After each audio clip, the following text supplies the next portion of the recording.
So if you've got a Canon R3 and you want to check out the latest firmware that's just been released, 2.0.0, stay tuned on this video and I'll see if it's worth the update.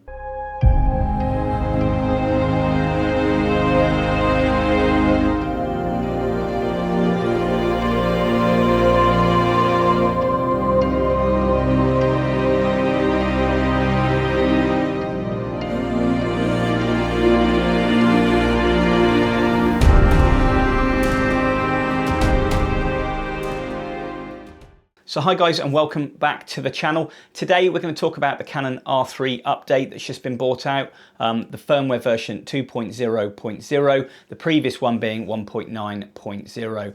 That was a big update. That was about 14, I think, different individual enhancements for the camera and fixes. This one is only 4. So not a great deal there, and these might be applicable to you and they might be not. If you don't want to do it, don't do it. It's a personal preference. For me personally, I like to have the latest updates on my camera available. If that's fixing error codes, enhancements to the camera, maybe an uplift in video performance, all these other little things, file transfer protocols, more stable Wi-Fi and Bluetooth, all this sort of stuff that go into the camera to get fixed. So for me personally, I like to have it updated. But if you don't, just leave it. But I want to quickly go through how you do it, how you download it. I'm not going to go into about installing it into the camera. It's fairly straightforward, but we'll just go onto the Canon website shortly and just go through how to extract it, how to put it onto a card, and then go from there. What you got to make sure as well when you're doing the update is to make sure you have a fresh battery or a battery that's sufficient enough. The update can take a minute, could take 5 minutes, could take longer.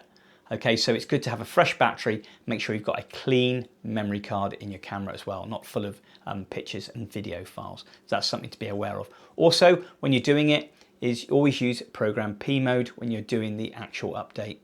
Okay, I like to use the old school way where I download the FIR file onto my root directory of my Compact Flash Express Type B card rather than do it through Camera Connect. You can Camera Connect app, you can do it through there, great.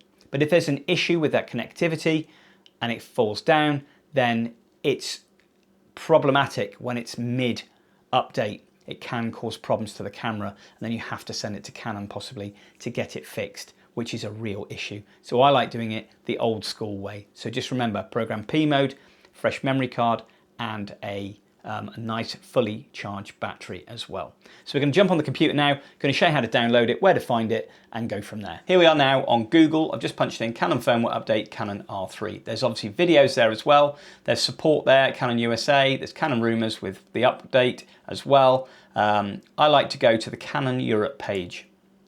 I find that the Europe page is a lot better than the American page. So here we are, Canon R3. It's got all the drivers for the software, the manuals, apps and functions, and what we want is firmware. Okay, there's lots of other information on there, error codes, etc. It'd be good if you've got your camera model, have a look through and see what's in there. But we want firmware. So here we go, latest firmware, when it was released, release date 6th of November 2025. I think it was later than that to be fair, but it says it there, so it must be right. These are the previous firmware updates, 1.9.0, which were quite significant. So we click on more details. It brings up compatibility, applicable models, it's only going to be the Canon R3, file details, etc. Compatibility is to do with the software of the operating system. Bring it down there, and here we go. I'm just going to read this through verbatim, guys. Fairly straightforward, and just quickly discuss each one. So firmware version 2.0.0 incorporates the following enhancements and fixes.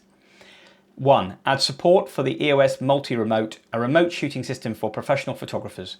For an overview of the specifications of EOS Multi-Remote, please refer to Canon website, and there's a link there below which you have to copy and paste into your browser. 2. Fixes an issue which may cause error 50 may be displayed when using eye control. Now, I've not experienced that myself. I don't use eye control very much, if ever. So for me, I haven't experienced that. If you have, please let us know in the comments section below. It'd be interesting to hear. Number 3, fixes an issue in which image transfer to a file transfer protocol server may fail, displaying error 41.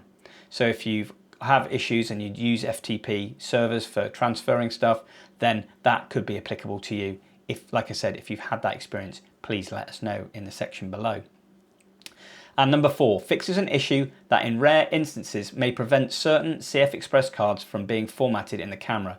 So I use Chip Fancier, SanDisk and Delkin, and they all work fine. But if you use another manufacturer, there may be an issue there trying to format the card in camera. CF Express cards are notoriously expensive, and you do not want to have an issue where you can't format the card in the camera before you use it. That could be really applicable there for you. He said if the camera's firmware version is already a version 2.0.0, it's not necessary to update the firmware. That's pretty straightforward. Lots more information there about extracting it there, the folders, etc. And there's also the previous ones there in the version update 1.9.0. You don't have to then update 1.9.0. You can just update the 2.0.0. That will then include all the other updates.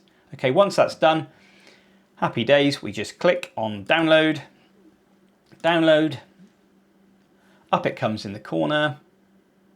So we check the download folder, there it is, shut this down. And there it is, the FUR file, and that's the file we want. Okay, we've got a clean, formatted CF Express Type B card. We'll pop that into the reader. In it goes, up comes the EOS Digital. And what we want there is, guys, we want to make sure that these are where the files go when you've video and image files. What you want to do is, this is the root directory. You want to transfer the FUR file into the root directory, and that is it. You do not want to put it into one of these files. It won't find it and it won't read it. So you want to put it in the root directory. You've got the update procedure PDF there, which is in different languages, which will tell you exactly how to update it like I just have. But it's got a step-by-step guide there, really good to look at that. And obviously on Canon website as well, they'll also tell you how to do the update. So that's pretty much it, guys. I've just popped the memory card in there and I've just updated the firmware. It's pretty self-explanatory. And now we're sitting at firmware version 2.0.0. Okay, all done. And that's it. Self-explanatory, really straightforward, and something that I always like to do. As I say, I always make sure that I leave it for a week to 10 days to make sure that it beds in and there's no other bugs coming out with that, that firmware. Just remember, program P mode, to remember to have a fresh battery and a clean memory card and go from there. There's minor fixes, guys, but I thought I'd just reach out and let you know what's going on and what the update is, as I do every time there is a firmware released. As I said, it's down to personal preference. You don't have to do the update if you don't want to. If it's not broke, don't fix it. So it's just entirely down to you. For me, I've never ever had an issue with doing a firmware. Lots of people have in the past, but don't be afraid of doing it. It's one of those things, if you do it properly, you read the instructions, you shouldn't go far wrong. But that completes the firmware update today for the Canon R3 2.0.0. For those that do follow my wildlife photography, I've got lots and lots coming up soon from my east to west rail journey across Canada. So it'd be really, really good if you could check those out. And there's lots more coming soon. But from me, thanks very much indeed for watching. Have a great day, and I'll see you all soon.